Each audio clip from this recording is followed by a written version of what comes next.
Yep, what's going on YouTube? It's the flyest vlogger on the planet. My name is Showtime Bazaar. Welcome back to the channel. Hope everybody's having a great, positive, productive day.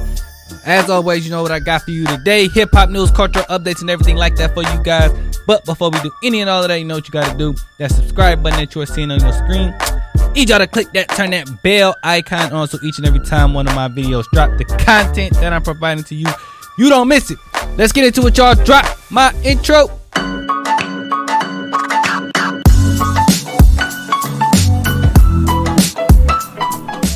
All right, y'all, so let's start this thing off by talking about Brian Flores and the NFL and their whole situation. So if you don't know, Brian Flores is suing the NFL for basically racial discrimination. He feels that the opportunities for black head coaches and GMs, owners, etc.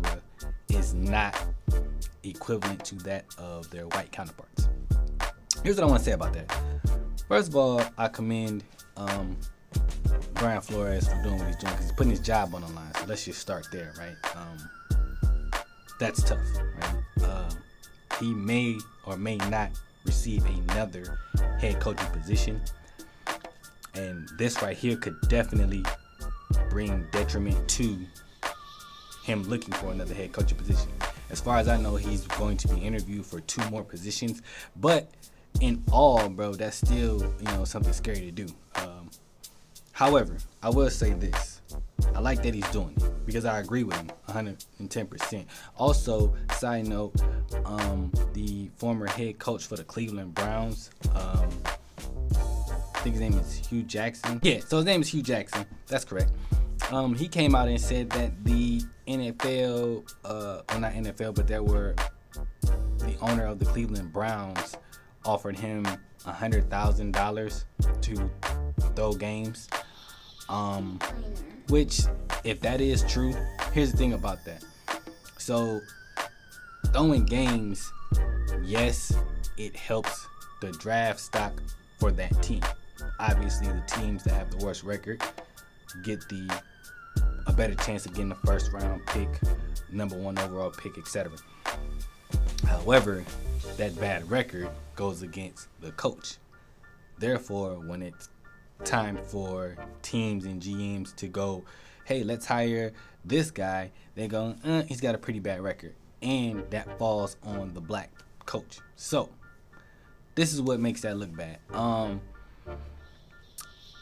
The NFL has to do a better job at hiring black coaches and GMs because of the fact that most of the league is black. It makes no sense to have a predominantly black players but no black coaches that can relate to them in the NFL. And that's not saying that there's no white coaches that can't relate to these players. That's not what I'm saying at all. I just feel like some players will probably feel more comfortable with a black head coach that came from a system or a place that they came from and can relate to them and, vibe the same way they vibe. Now, black people aren't monolithic, so obviously all black people are not going to vibe the same, etc., etc. But it's the comfortability factor.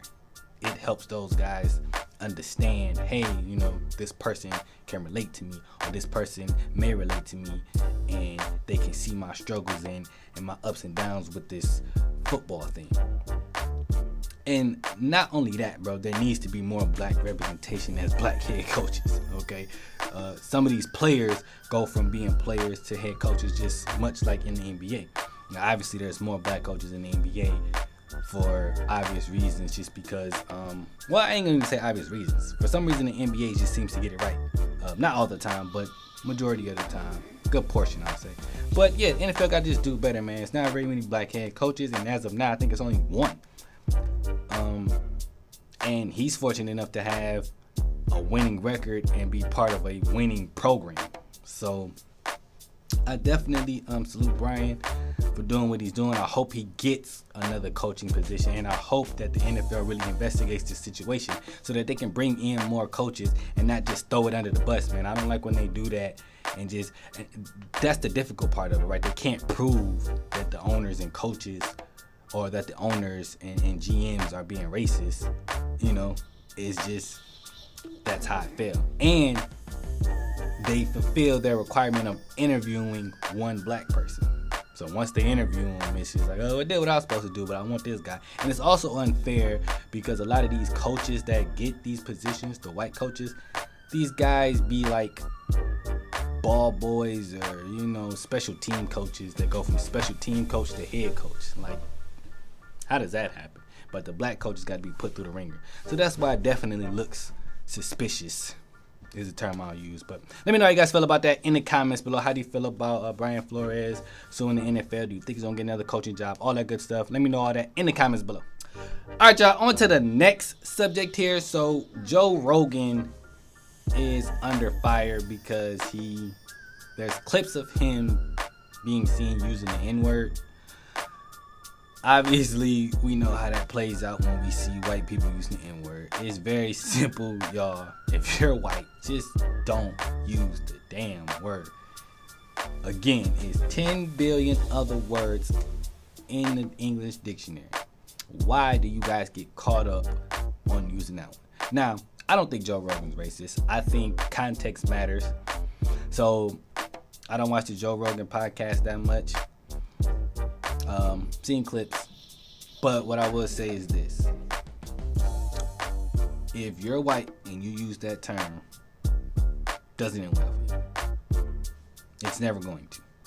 There's too much racism, too many things that surround that term that cause people to lose their jobs, especially if you're white, right? So if I was you, just wouldn't say it. It's not worth it. It's not worth losing your job just to say one word. I don't understand the fascination with that word. But, again, going back to Joe Rogan, I don't think he's racist. I just think he spoke. I would like to know context. Because, again, context matters. In what way was he using it? Like, what was he trying to convey? Or what was the message that he was trying to convey? He didn't have to use the word. He could have just said, insert N-word. But if he felt like he couldn't, I want to know why. That's what I would like to know. Now he's apologizing. He's apologizing because he got caught using it. And it was like, he said it was like multiple videos. So therefore he felt like multiple times he was comfortable using it. And when we say the N-word, did he say the ER or did he say the A?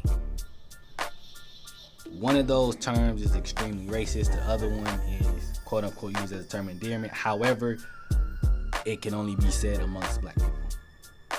It's not that difficult, white people. Just use something else. It's not gonna hurt you just to say N-word or just use another term in between. Like, y'all make it a thing to have to use that. And y'all, well, why can't we say it? Because it's just not in your best interest to say it. That's it. Let me know how you guys feel about Joe Rogan, what he said, his comments, his apology. Do you think his apology is sincere? I do. I don't think he said anything. I don't think that he was trying to be racist. I don't get a racist vibe from Joe Rogan. I could be wrong, though, but that's not...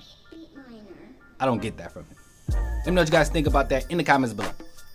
Alright, y'all, and the last thing I want to discuss before I get up out of here. So, Power season finale happened last night.